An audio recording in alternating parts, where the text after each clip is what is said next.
Assalamualaikum warahmatullahi wabarakatuh. Salam sejahtera bagi kita semua.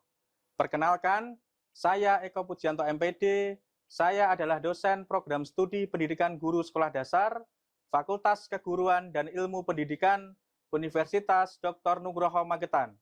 Pada kesempatan ini, saya akan menyampaikan kegiatan pembelajaran sebagai bagian dari pernyataan diri dosen dalam unjuk kerja Tridharma Perguruan Tinggi atau PDD UKT-PT pada bidang pengajaran. Saat ini saya mengampu mata kuliah pembelajaran matematika SD di kelas rendah dengan kode mata kuliah MKK 315 dengan bobot 2 SKS. Mata kuliah ini saya ajarkan di semester 2. Deskripsi mata kuliah pembelajaran matematika SD di kelas rendah membahas konsep, pendekatan, strategi, metode, media, dan evaluasi dalam pembelajaran matematika pada jenjang sekolah dasar kelas rendah. Mahasiswa mempelajari bagaimana karakteristik pembelajaran matematika untuk siswa kelas 1 sampai dengan kelas 3 sekolah dasar yang pada umumnya masih membutuhkan pengalaman belajar konkret sebelum menuju pada pemahaman yang lebih abstrak. Materi pembelajaran pada mata kuliah ini yang pertama adalah hakikat matematika sebagai ilmu dan sebagai mata pelajaran di SD. Yang kedua, karakteristik peserta didik kelas rendah dengan tahapan berpikir matematis dan pendekatan konkret vektorial abstrak. Yang ketiga, prinsip pembelajaran matematika SD. Yang keempat, model pembelajaran matematika, problem based learning, contextual teaching and learning, pendidikan matematika realistik Indonesia. Yang kelima, media dan alat peraga matematika. Yang keenam, analisis kebutuhan pembelajaran matematika kelas rendah. Yang ketujuh, integrasi teori belajar, model, dan media pembelajaran matematika, serta persiapan UTS. Yang kedelapan, ujian tengah semester dengan materi mencakup pertemuan 1-7. Kesembilan, penyusunan RPP dan LKPD matematika kelas rendah untuk topik konsep bilangan dan nilai tempat. Kesepuluh, pembelajaran operasi hitung penjumlahan dan pengurangan, menggunakan pendekatan kontekstual dan media konkret. 11. Pembelajaran FPB dan KPK dalam konteks kehidupan sehari-hari menggunakan pendekatan pemecahan masalah kontekstual. 12. Pembelajaran pecahan sederhana melalui pengembangan dan penggunaan permainan edukatif. 13. Pendekatan PMRI atau RME dan integrasi teknologi digital dalam pembelajaran matematika berbasis project based learning. 14. Simulasi pembelajaran atau micro teaching matematika SD kelas rendah menggunakan perangkat pembelajaran yang telah dikembangkan.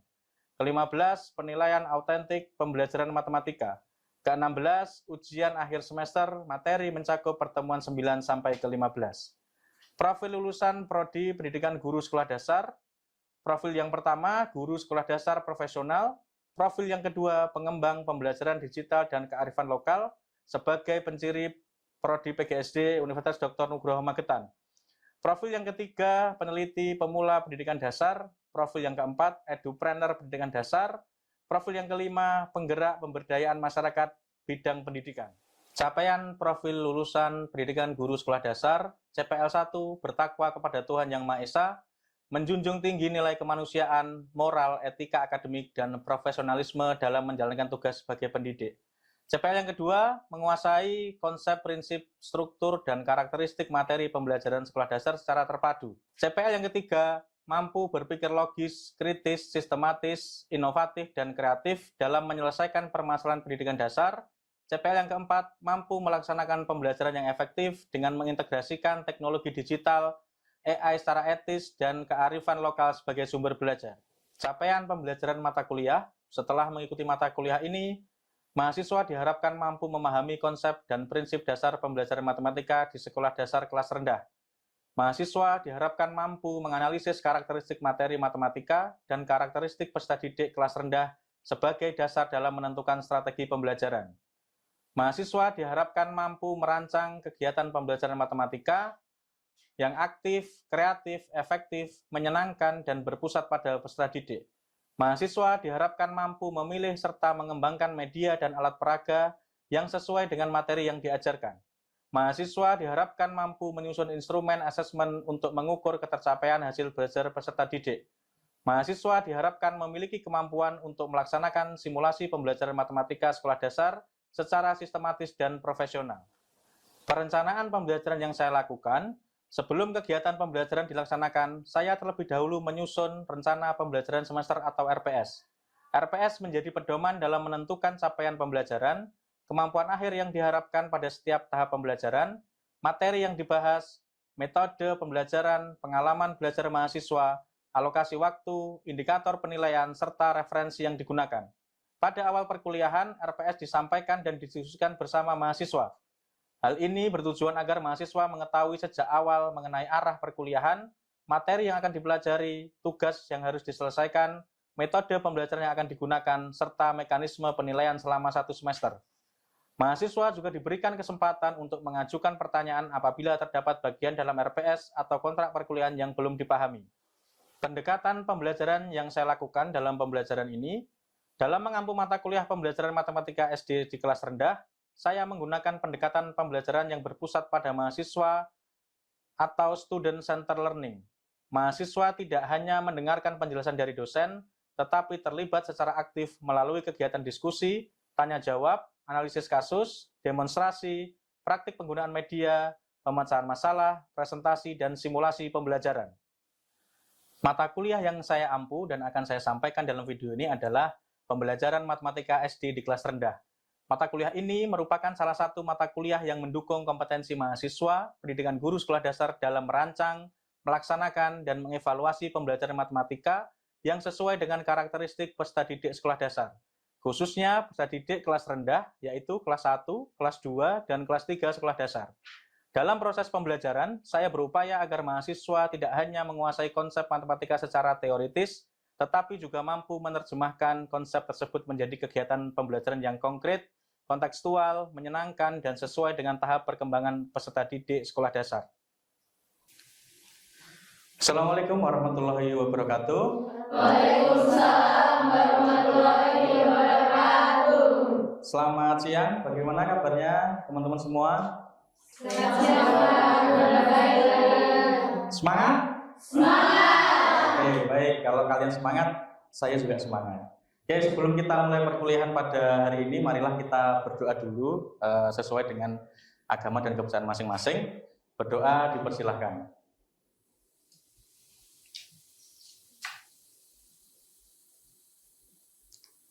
Selesai. Oke, baik.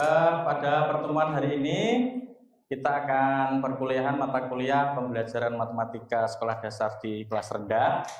Jadi berkaitan dengan mata kuliah ini, kemarin kita sudah belajar berkaitan dengan karakteristik pembelajaran matematika di kelas rendah. Apakah kalian masih ingat untuk materi yang lalu tentang karakteristik pembelajaran matematika di kelas rendah? Masih. Ya, siapa yang bisa menyampaikan yang masih ingat? Ada yang masih ingat kenapa pembelajaran matematika perlu menggunakan benda-benda konkret? Ya, Pak. Ya, gimana Mbak Lutgardra? Karena mahasiswa kelas rendah, karena siswa SD kelas rendah lebih mudah memahami sesuatu yang dapat dilihat dan disentuh secara langsung. Nah, benar sekali ya teman-teman. Jadi memang anak-anak kelas rendah itu perlu menggunakan benda-benda konkret untuk mengetahui atau mengenali dari simbol-simbol tersebut. Jangan sampai teman-teman mengenalkan simbol tapi tidak menggunakan benda-benda konkret. Itu untuk karakteristik pembelajaran di SD siswa kelas rendah. Ya, jadi pada perkuliahan kita hari ini fokus utama kita adalah dari mata kuliah ini adalah membekali mahasiswa dengan pengetahuan, keterampilan, dan sikap profesional untuk menganalisis, merancang, mengembangkan, mengimplementasikan, dan merefleksikan pembelajaran matematika khususnya ya kelas 1 sampai kelas 3 SD, karena mata kuliah kita adalah mata kuliah tentang pembelajaran SD kelas rendah. Tahu ya kalau SD kelas rendah itu adalah kelas berapa? 1 sampai 3 SD. Nah, untuk capaian pembelajaran mata kuliah sudah saya sampaikan di pertemuan pertama kita waktu kita kontrak perkuliahan. Kemudian materi pembelajaran yang akan kita lalui selama 1 semester juga sudah saya sampaikan di pertemuan awal itu ya. Kemudian kaitan dengan mata kuliah pembelajaran SD kelas rendah kaitan dengan operasi bilangan gitu ya. Jadi mengapa teman-teman kalau ingat mengapa siswa SD kelas rendah itu perlu menggunakan benda-benda konkret? Ya, karena memang siswa kelas rendah itu perlu ya, tidak bisa langsung tiba-tiba mengenali simbol, tapi kita harus mengenalkan benda-benda yang ada di sekitar kita. Ya, kemudian nah, di dalam pembelajaran matematika kelas rendah itu ada tahapan yang dinamakan konkret faktorial abstrak. Ya. Gimana tahapan ini kita sebagai seorang guru nanti ketika teman-teman sudah menjadi guru harus mengenalkan simbol tapi menggunakan benda konkret. Ya, tidak bisa langsung menuliskan 5, angka 5, angka 3, angka 2. Ya, itu tidak boleh seperti itu. Dalam konsepnya kita harus mengenalkan simbol itu melalui benda konkret. Nah, contohnya dalam situasi seperti ini. 5 dikurangi 2 sama dengan 3. Apakah kita akan mengenalkan siswa itu langsung 5 dikurangi 2 sama dengan 3? Tidak. Bagaimana cara kita mengenalkan ke siswa? Menggunakan? Ini contoh saya dengan contoh ya. Misalkan saya ini punya 5 ballpoint. Ya, 5 ballpoint. Anggap saja simbol 5 itu kita konversikan ke dalam 5 ballpoint ini. Kemudian dikurangi 2 ballpoint. Ada berapa sisa ballpointnya? 3. Jadi itulah kita mengenalkan bagaimana benda konkret itu bisa dikonversikan ke simbol-simbol angka. Jadi tugas guru itu tidak hanya menjelaskan 5 dikurangi 2 itu sama dengan 3, tetapi bagaimana si anak-anak SD terutama kelas 1 sampai kelas 3 itu bisa memahami 5 itu dari mana, 2 itu dari mana melalui benda Konkret. Oke. Nah, sekarang tadi ketika saya menyampaikan 5 dikurangi 2 sama dengan 3, bagaimana teman-teman tahu kalau itu sisanya tinggal 3? Ya, karena saya tadi pegang 5, ya kan, dikurangi 2, berarti sisa 3. Jadi nanti kalau menjelaskan kepada siswa seperti itu ya, jangan langsung menuliskan 5 dikurangi 2 sama dengan 3. Oke. Nah, sekarang saya ingin ajak teman-teman berdiskusi. Kalau misalkan kita saya punya masalah ya, masalah kontekstual. Seorang siswa mempunyai 4 permen, ya, kemudian ibunya memberi 3 permen lagi. Berapa jumlah permen siswa tersebut? Nah, sekarang siapa yang berani untuk menyampaikan ini, merancang sebuah pembelajaran, menyampaikan kepada siswa tentang masalah kontekstual ini? Saya, Pak. Ya, silakan Novi.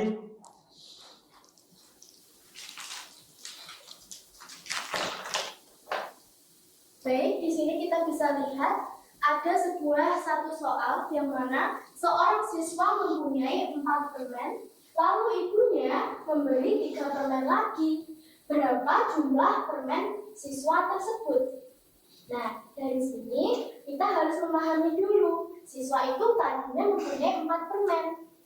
Lalu ibunya memberikannya lagi 3 permen. Saya mau tanya kepada teman-teman, kira-kira benda konkret dari satu soal ini apa ya teman-teman? Permen. Betul sekali. Dan di sini saya mempunyai beberapa permen. Baik, dari soalnya itu siswa mempunyai 4 permen. Kita ambil 4 permen. Lalu ibunya memberi 3 permen lagi. Kita ambil 3. Baik, setelah itu dari semua permennya ini kita hitung semua jumlahnya. Kira-kira tambah banyak atau tambah sedikit? Baik, kita hitung bersama-sama ya teman-teman. Ya.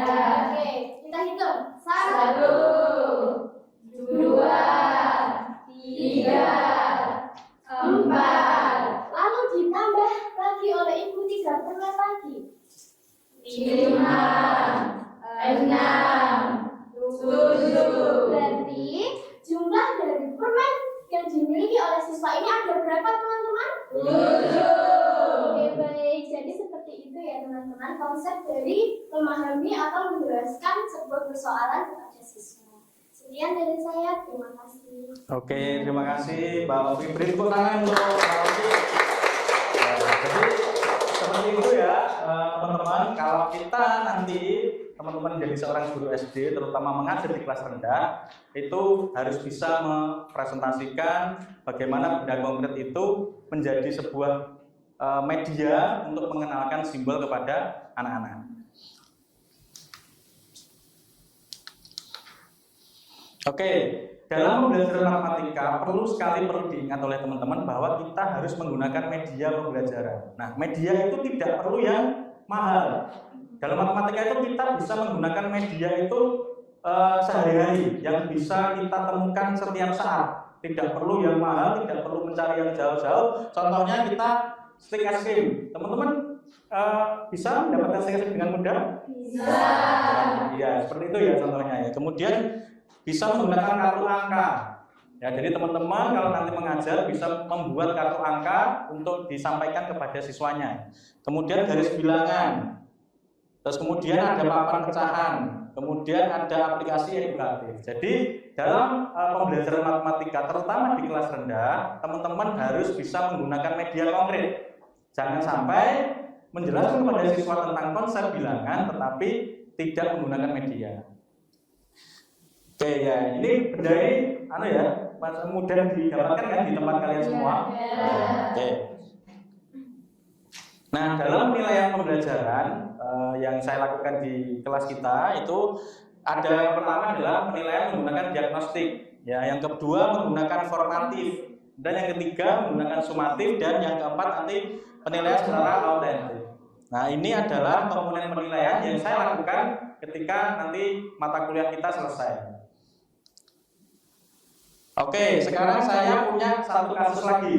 Kalau tadi menerangkan bagaimana konsep tentang penjumlahan atau operasi bilangan, sekarang saya punya kasus tentang kesalahan siswa. Jadi teman-teman kalau memang mau mengajar atau setelah mengajar harus bisa melakukan asesmen dalam pembelajaran. Contohnya seperti ini. Apakah kalau kita punya satu kesalahan, ya siswa kita membuat satu kesalahan, contohnya 7 dikurangi 4 sama dengan 4. Kita jangan biarkan itu, oh sudah salah siswanya, tetapi kita harus analisis kenapa siswa itu mengalami kesalahan. Ya, jadi jangan berhenti pada salah, tapi guru perlu ya menemukan kesalahan berpikirnya siswa itu gimana. Jangan-jangan siswanya tidak memahami, kurang memahami. Nah, dari kesalahan ini sekarang siapa yang bisa menjawab terkait dengan mengapa siswa tersebut menjawab 4? Saya, Pak. Ya, gimana Mbak? Mungkin dari itu bisa jadi siswa kurang fokus dalam pengerjaannya. Ya, itu bisa jadi seperti itu ya. Kemudian apalagi selain itu? Apakah siswa kurang memahami tentang pengurangan karena 7 dikurangi 4 sama dengan 4? Bisa jadi. Jadi seperti itu ya. Kemudian apakah siswa juga ada kesalahan dalam menghitung? Karena memang kelas rendah kan tentu masih bingung ya untuk menghitung 7 dikurangi 4 sama dengan 3 kira-kira seperti itu. Nah, apakah siswa juga belum memahami kaitan dengan simbol? Ya, bisa jadi seperti itu. Makanya dari kesalahan ini teman-teman kalau nanti menjadi guru di kelas rendah terutama jangan sampai tadi pentingnya mengenalkan benda konkret kepada siswa sehingga siswa ketika 7 dikurangi 4 sama dengan 4 itu kesalahannya seperti itu. Bisa jadi karena dari awal tidak diperkenalkan tentang benda konkretnya. Jadi langsung ditulis 7 dikurangi 4 seperti itu. Padahal kalau kita di kelas rendah lebih baik kita mengenalkan 7. Bisa jadi menggunakan permen, menggunakan ballpoint, kemudian dikurangi 4. Nah, 4-nya mungkin bisa benda yang berbeda, bisa menggunakan stick es krim dan sebagainya. Sehingga ketemu hasilnya nanti adalah 3. Oke. Ini adalah ketika teman-teman jadi seorang guru harus bisa melakukan asesmen ketika dalam pembelajaran. Nah, oke. Sebelum selama kita mempelajari kaitan dengan operasi bilangan tadi di kelas rendah, apa ya hal yang didapatkan oleh teman-teman, hal-hal baru yang didapatkan oleh teman-teman di kelas ini? Saya, Pak. Ya, gimana? Silakan Mbak Ovi. Yang dulu itu kita mengetahui bahwa siswa di kelas rendah itu kan masih dikatakan pada tahap operasional. Nah, itu umurnya 7 sampai 11 tahun. Hal itu berarti kita itu harus guru itu harus menjadi seseorang yang kreatif seperti halnya kita harus menyediakan media pembelajaran yang konkret. Nah, itu nanti akan membantu memahami siswa tersebut supaya bisa benar untuk menjawab suatu persoalan. Oke, tepat sekali ya jawabannya ya. Mungkin ada teman-teman yang lain punya jawaban yang lain? Apa yang dibaca ya? Silahkan, Mbak. Hal baru yang mulai hari ini bisa mengetahui bahan konkret yang bisa untuk digunakan anak siswa kelas rendah. Oke, jadi hal baru yang teman-teman dapatkan hari ini dalam mengajar nanti ketika sudah menjadi guru untuk materi kelas rendah ya SD kelas 1 sampai kelas 3 harus mengenalkan benda-benda konkret. Kemudian dalam mengajarkan matematika di kelas rendah apa hal yang paling penting yang harus teman-teman lakukan?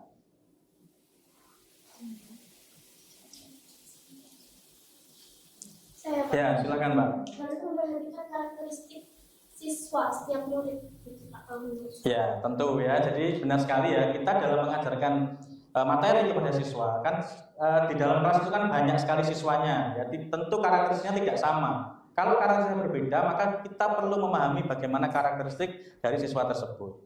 Kemudian strategi apa yang paling tepat ya, untuk mengajarkan matematika di kelas rendah?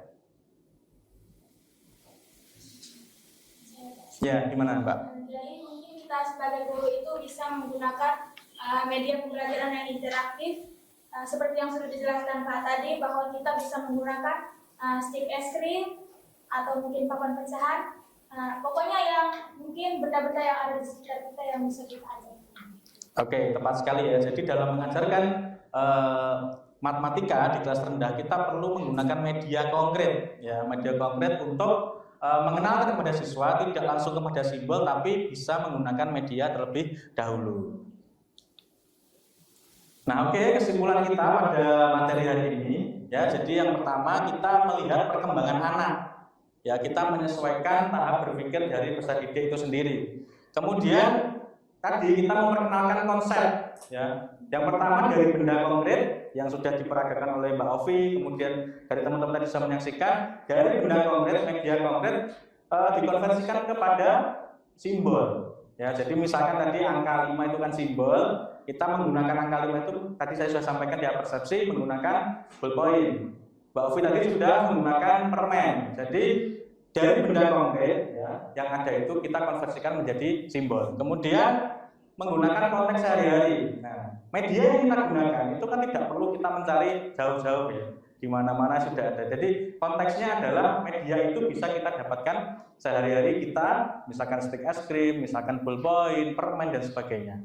Kemudian aktivitas aktif ya. Jadi karena kita tadi sudah belajar tentang kesalahan siswa ya, bagaimana siswa itu belum memahami tentang simbol, tentang pengurangan dan sebagainya, maka kita perlu aktif untuk mengajarkan kepada siswa bagaimana siswa itu supaya tidak salah konsep berkaitan dengan operasi bilangan.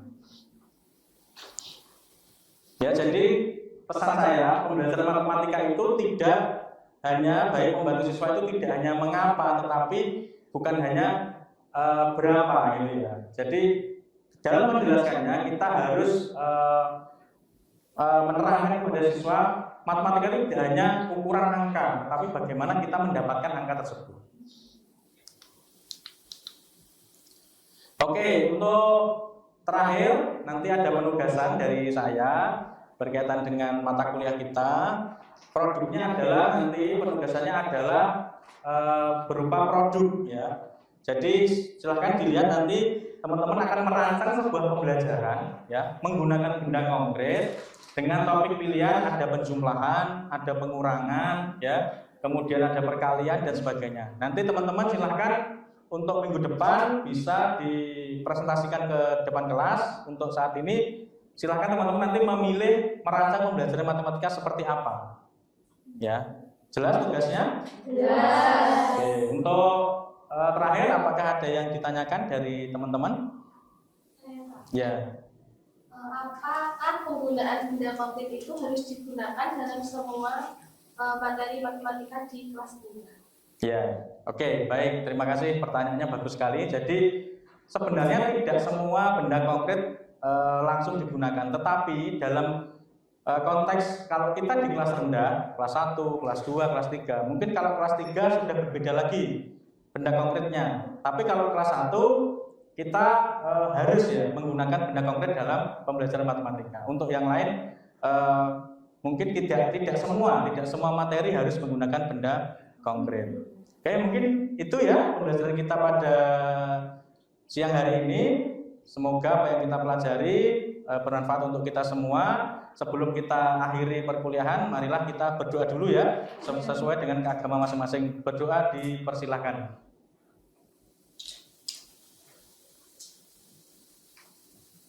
Berdoa selesai. Oke, terima kasih. Pada pertemuan hari ini kita cukupkan. Ada kurang lebihnya saya mohon maaf yang sebesar-besarnya. Saya akhiri. Assalamualaikum warahmatullahi wabarakatuh. Waalaikumsalam warahmatullahi wabarakatuh. Terima kasih. Oke, sama-sama. Dalam pelaksanaan pembelajaran mata kuliah pembelajaran matematika sekolah dasar di kelas rendah, saya berupaya menciptakan proses pembelajaran yang aktif dan partisipatif. Mahasiswa dilibatkan dalam kegiatan diskusi, pemecahan masalah, demonstrasi, praktik penggunaan media, presentasi, dan simulasi pembelajaran.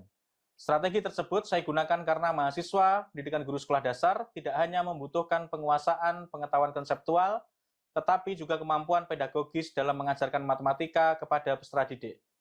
Saya juga memberikan ruang bagi mahasiswa untuk menyampaikan pendapat, bertanya, melakukan eksplorasi, serta merefleksikan proses pembelajaran yang telah dilaksanakan. Umpan balik diberikan baik selama kegiatan pembelajaran maupun setelah mahasiswa menyelesaikan tugas dan simulasi mengajar. Dengan pendekatan tersebut, saya berharap mahasiswa mampu mengembangkan kemampuan berpikir kritis, kreatif, kolaboratif, dan komunikatif, serta memiliki keterampilan pedagogis yang dibutuhkan sebagai calon guru sekolah dasar.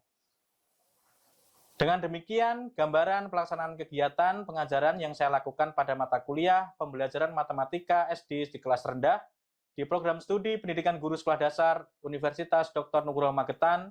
Proses pembelajaran dirancang berdasarkan rencana pembelajaran semester dan dilaksanakan dengan mengedepankan keterlibatan aktif mahasiswa. Dalam proses tersebut, saya berupaya mengintegrasikan penguasaan konsep, penerapan strategi pembelajaran, penggunaan media, pengalaman praktik, asesmen, serta kegiatan refleksi sehingga mahasiswa memperoleh pengalaman belajar yang utuh. Saya menyadari bahwa proses pembelajaran selalu membutuhkan evaluasi dan pengembangan secara berkelanjutan. Oleh karena itu, hasil evaluasi dalam pembelajaran dan umpan balik mahasiswa saya gunakan sebagai bahan untuk memperbaiki kualitas pembelajaran pada semester berikutnya. Harapan saya, melalui mata kuliah pembelajaran matematika SD di kelas rendah, mahasiswa tidak hanya mampu memahami materi matematika sekolah dasar, tetapi juga mampu menjadi calon guru yang kreatif, inovatif, reflektif, dan mampu menghadirkan pembelajaran matematika yang bermakna serta menyenangkan bagi peserta didik. Demikian pernyataan diri dosen dalam unjuk kerja Tridharma Perguruan Tinggi bidang pengajaran yang saya dapat sampaikan. Terima kasih atas perhatian yang diberikan. Wassalamualaikum warahmatullahi wabarakatuh.